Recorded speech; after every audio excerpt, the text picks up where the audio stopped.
Let's bring in Roger Bennett, co-host of Men in Blazers. He joins us on the program. Good morning, Roger. How are you? Daniel Patrick, courage. Mike Myers has been on the run for 45 years. Some shoddy police work. I was listening to that. It's a long time to be crapping your pants if you're Jamie Lee Curtis, right? Did you grow up watching this franchise in England?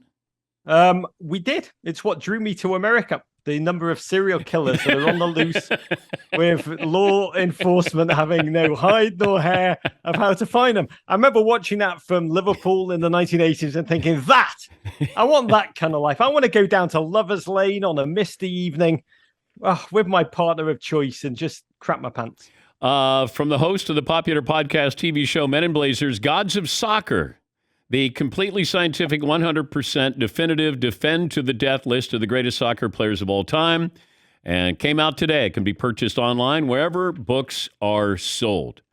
The greatest soccer player of all time is? Probably Mia Hamm. Over Pele and Ronaldo and Messi and... Well, isn't that the joy of this idiotic pursuit? I mean, the answer is obviously Christian Pulisic. I know you were trapping me with your questions, Patrick. Gotcha. I just want to be candid. I'm a bona fide American-loving football fan, so I do have to go Cristiano Pulisic. But it's an idiotic pursuit of wonder, and that's why we did this book. It's the World Cup, that soccer-themed bar mitzvah to which the entire world is invited, replete with goals and heroes and surplus neck tattoos. And it gives billions of people around the world some of its most vivid memories. It's what the joy of sport is, Dan. It's why you watch, for the collective memories that we make together in that instant. And to the 100, this is what the book is, the men and women who have really burned themselves into our retina. It's a wonderfully subjective list. It's hilarious. And you draw up your list, and then you get prepared to defend it with the heat of 1,000 suns. So they're all in here. Do you have Maradona. A Jordan versus LeBron type argument in soccer? Yeah, we do. On the men's side, on the women's side, I think Mia Hamm is, and certainly, and anyone who saw her play, the undoubted GOAT. But on the men's side, there's Pele, who's in here actually on the cover.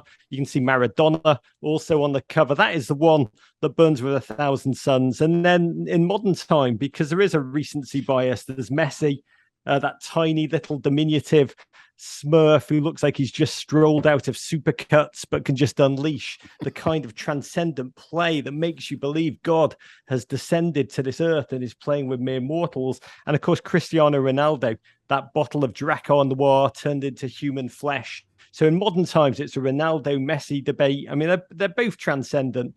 But when I was a kid, and I think this is the one that still reigns, it is Pele on the men's side against Diego Maradona, who 1986 played England, my beloved then England. It was before I was American, and destroyed them with 2 goals. One which he scored with his hand. He called it the hand of God.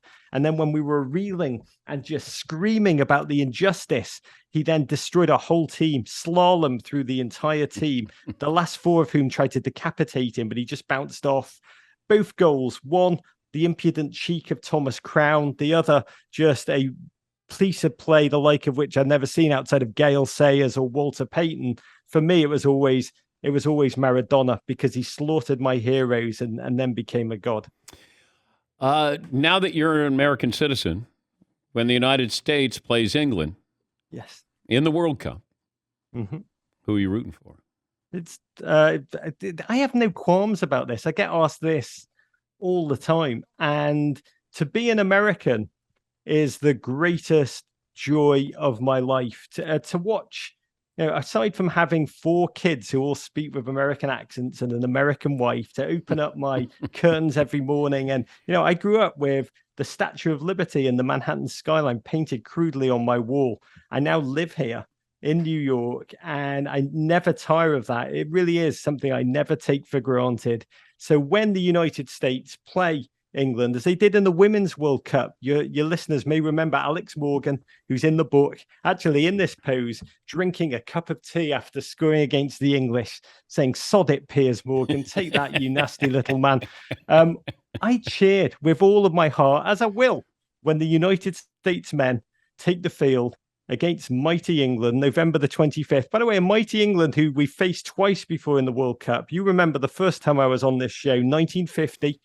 Yeah. Had a little bit more of my own hair, my own teeth. We won that game 1-0 with minor league baseball players in goal, with a dry cleaner, Joe Gaetjens, who wasn't even an American citizen, playing for us at striker. We won that game against mighty England 1-0. 2010, we won that game 1-1. So we're undefeated against England. I will cheer for the United States with all of my heart, just as you will. If you really wanted to be an American, you'd lose the accent. It's my only asset. It's all I've got going for me. That and a full head of hair, Dan. That's the only two. Like Rebecca Lowe is trying to lose her accent as the host of the Premier League. Like if you want to commit, you encourage her to do her American accent. I did actually look into this, Dan, as to why I've been here now.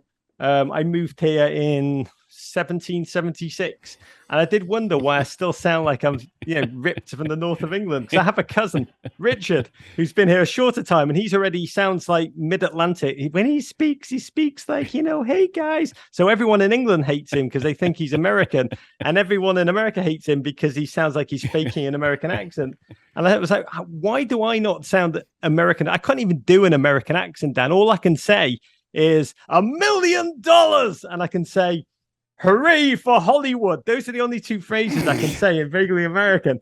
And it's if you have a musical ear, you will naturally adapt to the land that you live in. And if you don't, and I don't, then you still retain. So English managers, when they go and manage in Holland or France, they get mocked immediately, many of them. They do their press conference in English. But there's a famous manager, Steve McLaren, who went to Holland. He'd been there a month, and he started to, speak, oh, yes, hey, the boys is here. I know an English guy went to France, Jerry Barton, he's like, yeah, I don't know how to say in English. But I can't do that. Yeah, but Madonna goes to London for a month, and she's got an accent. Yes. Wow. I don't know. I've been here. I think Madonna and I were traded. I was the player to be named later in the Madonna trade. I think when you sent Piers Morgan back. You were the trader to be named later. So we got you. Well, it's not like we were trying to export Madonna. We were willing to give Madonna to you. Yeah. Well, I think we won. That's Madonna to England? Is that like Brady to Tampa Bay? Just late career. There's still greatness. And you know what? I threw in George Clooney and his wife and his kids and Gwyneth Paltrow. Yeah. And all America got was what? You. We got you. And that's all that we need. The favorite for the World Cup is, and the favorite of the World Cup should be. Who? It's a great question. So the World Cup, we're 40 days away from this tournament. That's the spine of my life. Just an incredible arcing presence. This one is going to be in Qatar, Dan, which is it's as big as the state of Connecticut. I think smaller than Connecticut. It's an insane, corrupt, brazen piece of live golfing by FIFA, who make their decisions. They're like morality or piles of cash. Oh, piles of cash. So it is going to be in Qatar. It's going to be slightly strange. It's never been in November before because it was too hot to have in a desert petro state in the summer. The two teams, the joy of sport is delusion. Chicago Bears fan, I still believe Justin Fields number one. And in that same way, I have to answer US men's national team, Godspeed, will win the thing.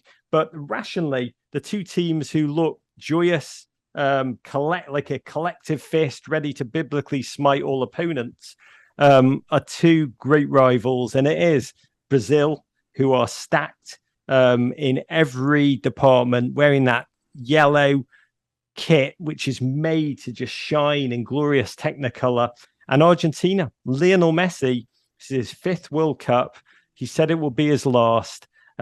He has never played well. He wants to the final many, many other times, just crapping out. Almost the weight of the shirt carried him down as if it was made of chainmail. Watching Lionel Messi depart a World Cup in tears, it's what you think of when you hear Prince say, this is what it sounds like when doves cry. I believe this Argentinian team, he's playing late on in the form of his life. He's thrilled. He's joyous, transcendent again. Argentina, Brazil, and then slightly below that level, the US men's national team. Good luck with the book. It's great to talk to you. And I hope Michael Davies is playing nice with you. Happy birthday, Todd, you beautiful human being. There you go. And America, courage. Thank you, buddy. That's Roger Bennett. How about that? Todd's birthday was yesterday. That's right. Happy birthday. Happy birthday. Roger Bennett, the gods of soccer, the completely scientific, 100% definitive, defend to the death list of the greatest soccer players of all time. Comes out today, can be purchased online wherever books are sold.